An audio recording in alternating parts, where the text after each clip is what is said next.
Hello guys, तर बघू शकताय तुम्ही होळीची तयारी म्हणजे आपली स्वयंपाकाची तयारी सुरू झालेली होती इथं माझी. तर एका साईडला एका पातेलीत छोट्या पातेलीमध्ये डाळ भिजवून ठेवलेली होती, मूग आणि उडीदची डाळ. आणि इथं आहे पीठ घेतलं आहे पुरीसाठी. तर जिरं टाकलेलं होतं, ओवा टाकलेला होता थोडासा, आणि मस्तपैकी लसूण आणि जिरं वाटून घेतलेलं होतं आणि मग टाकलेलं होतं. तर इथं डाळ धुवायची, डाळ झालेली होती मस्तपैकी.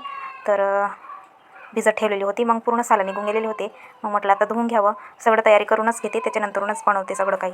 तर डाळ वाटून घेतलेली होती मिक्सरमध्ये, आणि मीठ टाकलेलं होतं थोडंसं, आणि लाल तिखट हळद सगळं मिक्स करून घेतलेलं होतं. लसूण टाकलेलं होतं, जिरं आणि लसूण वाटून घेतलेलं होतं. आणि बघू शकता मग पहिले आपली जी पुरी आहे ती पुरी बनवून घेते. आधी पुऱ्याच बनवून घेते, कारण की त्यांना खूप वेळ लागतो, म्हणून मी पटपट आधी पुरी तळून घेतलेली होती. तर बघा आपली जी पुरी आहे ती मस्तपैकी फुगलेली आहे. तर 3 झालेले होते.